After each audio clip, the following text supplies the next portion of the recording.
ketika kita bicara tentang pendidikan keluarga, pendidikan anak, mengapa harus ala Nabi? Mengapa harus meneladani Rasulullah SAW? Yang pertama, jelas. Ayat yang insya Allah kita semua sudah hafal, surat Al-Ahzab ayat 21, laqad kana lakum fi Rasulillahi uswatun hasanah. Sungguh telah ada untuk kalian pada diri Rasulullah suri teladan yang baik. Sehingga saya juga sering menyampaikan di banyak forum, ketika Allah menyebut Nabi sebagai uswatun hasanah, bukan al-uswatul hasanah. Apa bedanya, Bu? Uswatun hasanah dengan al-uswatul hasanah, apa bedanya? Cuma beda, yang satu ada alnya, yang satu tidak ada alnya. Ada ibu-ibu di sini yang alumni pesantren? Yang pernah belajar bahasa Arab ada? Ada? Ajaib. Bu, di dalam bahasa Arab itu hanya gara-gara kata itu ada alnya atau tidak ada alnya, maknanya sudah berbeda. Kalau uswatun hasanah tidak ada alnya, pertama, keteladanan di situ artinya adalah keteladanan dalam semua hal. Keteladanan dalam semua hal. Yang kedua, keteladanan di situ artinya adalah keteladanan sempurna. Jadi lihat, dalam diri Rasulullah ada keteladanan sempurna dalam semua hal. Sehingga hari ini, kalau kita ingin belajar menjadi orang tua yang baik, maka teladan paling sempurna adalah Rasulullah. Kalau kita ingin menjadi pasangan yang baik, maka teladan paling sempurna adalah Rasulullah. Kalau kita ingin menjadi guru yang baik, maka teladan paling sempurna Rasulullah. Kita ingin menjadi pemimpin yang baik, Rasulullah SAW. Kita ingin menjadi masyarakat yang baik, Rasulullah SAW. Kita ingin menjadi tetangga yang baik, Rasulullah. Jadi dalam semua hal, Nabi memberikan keteladanan yang paling sempurna.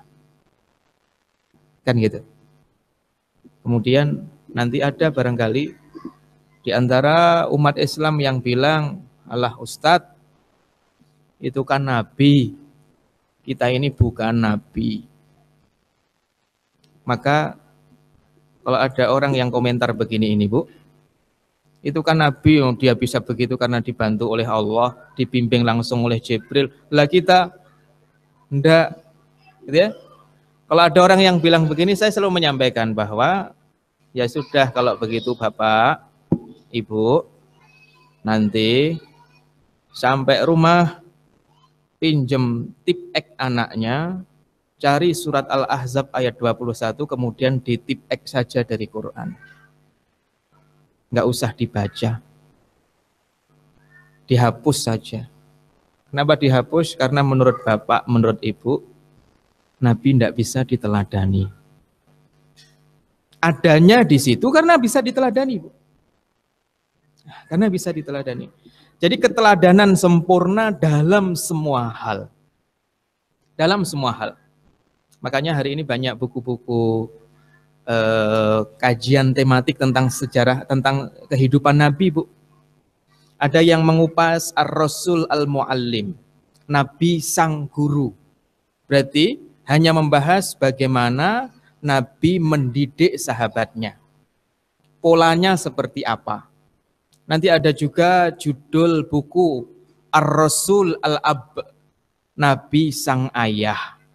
Itu bicara tentang bagaimana Nabi hadir sebagai seorang ayah. Ar-Rasulu Zaujan, Nabi sang suami. Itu bicara tentang bagaimana menjadi pasangan seperti Nabi. Ada nanti buku yang ditulis oleh Jenderal, Bu. Ini buku yang nulis Jenderal, Bu. Jenderal Mahmud Syed Khattab dari Kuwait. Beliau menulis buku judulnya Ar-Rasul Al-Qaid, Nabi Sang Panglima Perang. Karena ternyata Nabi itu ahli militer, bahkan Nabi melakukan terobosan baru dalam dunia militer yang belum ditemukan oleh Romawi dan Persia hari itu. Makanya luar biasa, Pak. Ya, ini pertama mengapa bahkan dalam pendidikan pun kita harus berkiblat kepada pendidikan nubuah, pendidikan Nabi Shallallahu Alaihi Wasallam. Yang kedua, mengapa harus pendidikan seperti yang dicontohkan oleh Nabi? Yang kedua karena kalimat Imam Malik bin Anas rahimahullah. Imam Malik bin Anas, imam besar kota Madinah. Ya, imam besar kota Madinah yang sejarah mencatat sebenarnya Imam Malik itu ketika kecil pengen jadi artis, Bu. Cuma karena pinter ibunya saja. Sejak kecil pengen banget jadi artis, tapi ibunya pinter, Bu. Dibelikan baju bagus, dibelikan peci bagus, diantar ke sekolah, ngaji, ke majelis ilmunya Robi'atul Ra'i, dinasihati dan lain sebagainya, sampai menjadi imam nomor 1 di Masjid Nabawi, sehingga tidak ada satupun ulama yang boleh berfatwa kalau ada Imam Malik di kota Madinah. Ya, ini karena kehebatan ibunya Imam Malik. Nah, Imam Malik, Bu. Imam Malik ulama besar abad ke-2 Hijriah. Mengatakan, lan tasluha hadhil ummatu illa bima saluhat bihi awwaluha. Umat ini tidak akan pernah bisa baik kecuali diperbaiki oleh cara yang dulu digunakan untuk memperbaiki generasi pertama. Generasi pertama umat ini adalah generasi sahabat. Gurunya Rasulullah. Berarti umat ini akan baik kalau diperbaiki, dididik dengan cara yang digunakan Nabi untuk mendidik sahabatnya. Karena orang-orang yang dididik Nabi itu, Bu, itu mau dididik Nabi ketika mulai kecil dididik Nabi, bahkan ada orang yang baru mendapatkan sentuhan Nabi ketika sudah tua, Bu. Tapi baik yang belajar dari Nabi dari kecil atau belajar kepada Nabi ketika sudah dewasa, bahkan sudah punya cucu, Bu, baru belajar pada Rasulullah, semuanya menjadi orang-orang hebat. Ya? Sehingga dalam konsep pendidikan nubuah tidak ada namanya terlambat dalam belajar. Nah, Ustadz udah tua kok belajar, biar yang muda-muda saja. Tidak. Ada, Ibu tahu Umar bin Khattab radhiyallahu anhu. Umar bin Khattab masuk Islam usia berapa, Bu? Umar masuk Islam usia berapa? Jarak Nabi dengan Umar 12 tahun. Nabi usia 40 tahun, Nabi menjadi Nabi, usia Umar baru 28 tahun. Dan Umar masuk Islam 6 tahun setelah Nabi dakwah. Berarti 28 ditambah 6. 33. Dan Umar wafat di usia 63. Berarti lama mana Umar di jahiliyah atau di dalam Islam? Lama jahiliyahnya atau lama Islamnya Umar? Nah, Umar masuk Islam usia 33 tahun, Umar meninggal usia 63 tahun. Lama jahiliyahnya. Umar masuk Islam 28 itu ketika Nabi diutus usianya baru 28 tahun. dan belum masuk Islam. Karena masuk Islamnya Umar 6 tahun setelah Nabi dakwah. Berarti 28 ditambah 6 tahun berikutnya. Umar baru masuk Islam. Berarti 30, 34. 34, Masya Allah. 34 tahun. Dan Umar wafat usia 63 tahun. Di jahiliyah Umar berapa tahun, Bu? 34 tahun.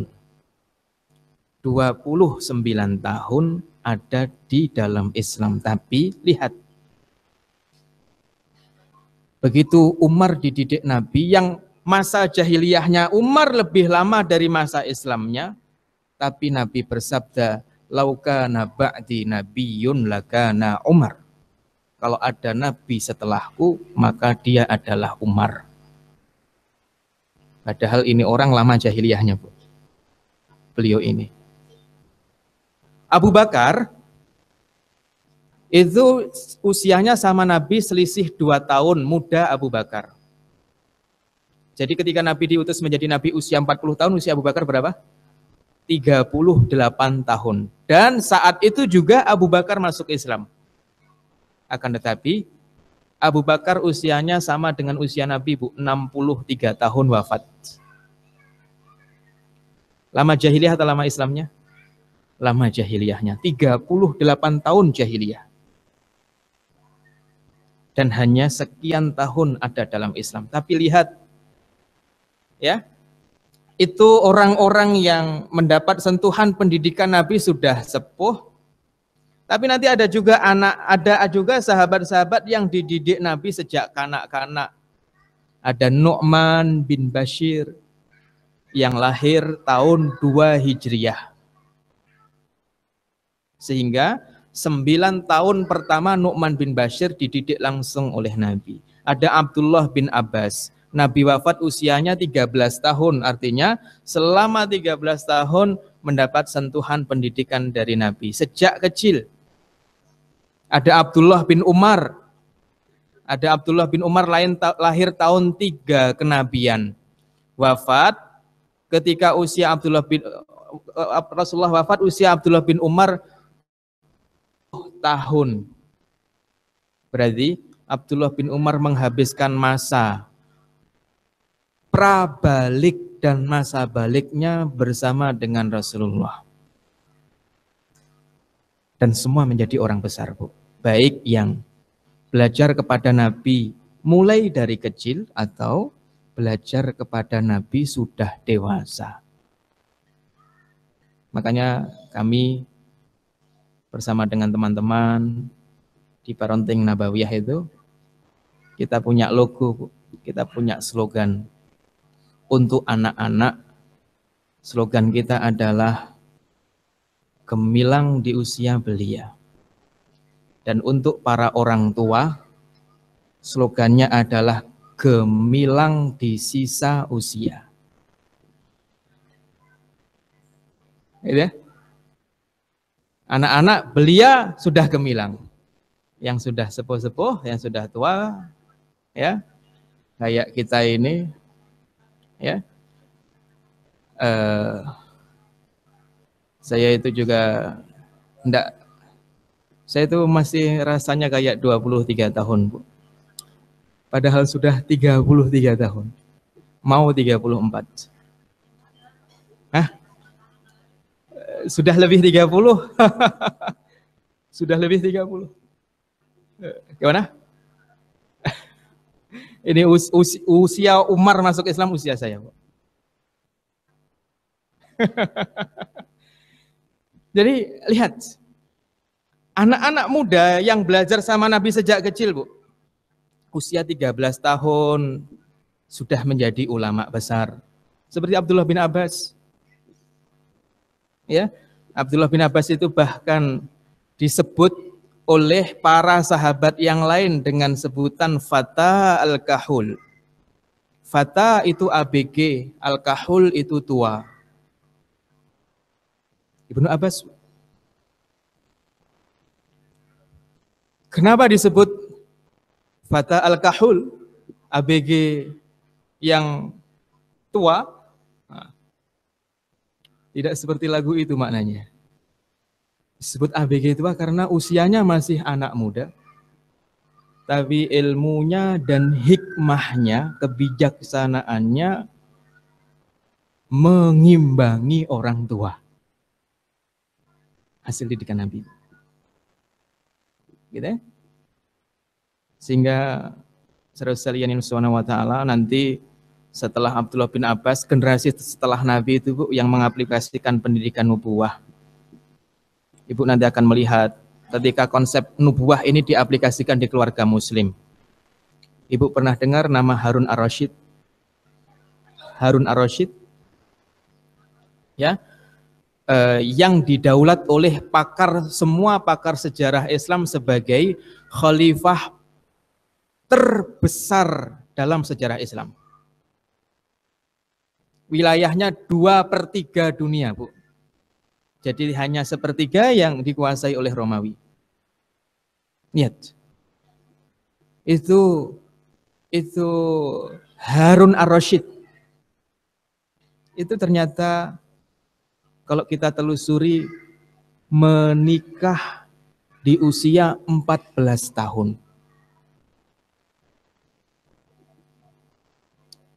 Anak usia 14 tahun sudah menikah. Dan kalau Harun ar-Rasyid yang menikah, maka bukan karena orang tuanya khalifah, nafkahnya sudah tercukupi, tidak. Karena memang ilmunya sudah mumpuni. Makanya nanti Harun ar-Rasyid begitu menikah, punya anak, Bu. Dan anaknya lebih hebat daripada bapaknya. Bentuk keberhasilan anak 14 tahun berhasil didik anaknya. Punya anak namanya Al-Amin. Yang kedua Al-Ma'mun, ketiga Al-Mu'tasim. Ini yang bangun Baitul Hikmah, Bu. Perpustakaan besar di Baghdad yang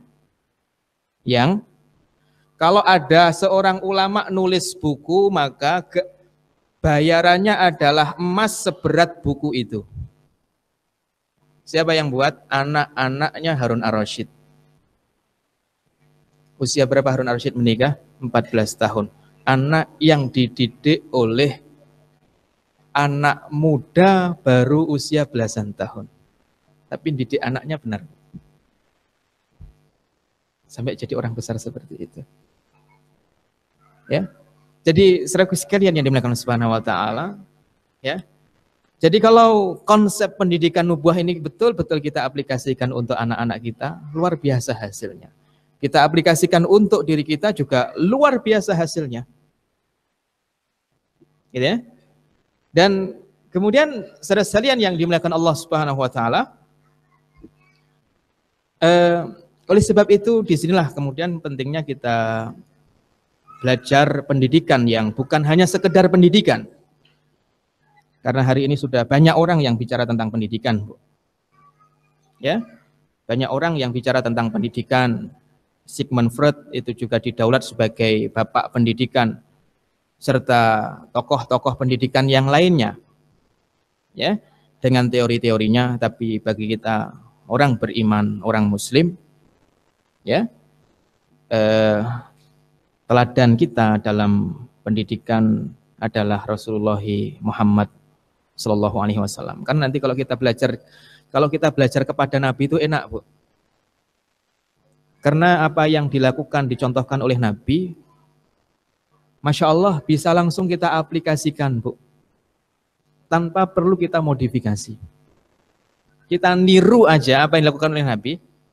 Jadi, Bu, beda kalau kita belajar ilmu pendidikan anak kepada, mohon maaf, belajar ilmu pendidikan anak kepada orang yang sudah berhasil didik anak, contohnya. Keluarga didik anak, usia sekian tahun anaknya sudah begini, usia sekian tahun anaknya sudah begini, sebagainya. Kemudian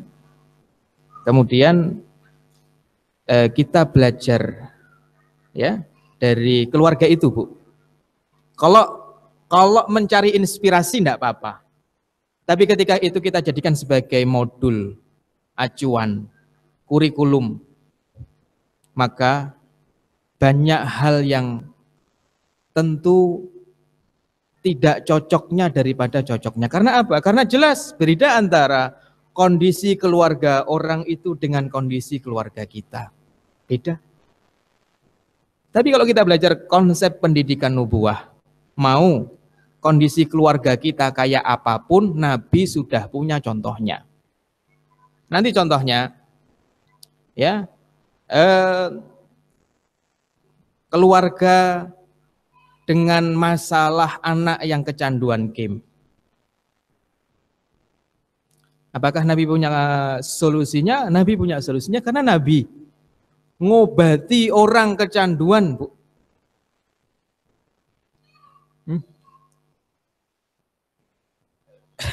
Dalam waktu yang tidak sebentar. Dan berhasil. Ketika satu keluarga punya masalah anaknya begini, begitu. Punya masalah anaknya suka bohong. Begitu membaca Nabi, Masya Allah. Nabi ternyata punya cara mengobati anak yang berbohong. Begitu ada keluarga yang memiliki masalah anak yang kurang pandai menahan syahwat. Menjelang balik atau setelah melewati usia balik dan sebagainya. Begitu kita membaca sejarah Nabi Shallallahu Alaihi Wasallam, maka kita akan mendapati bagaimana Rasulullah Shallallahu Alaihi Wasallam mendidik anak yang bahkan untuk menjaga pandangannya sulit. Dididik sama Nabi, Bu.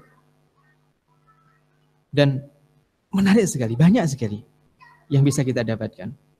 Sehingga saudara subhanahu wa ta'ala, lagi-lagi inilah mengapa kita perlu belajar tentang pendidikan ala Nabi Sallallahu Alaihi Wasallam.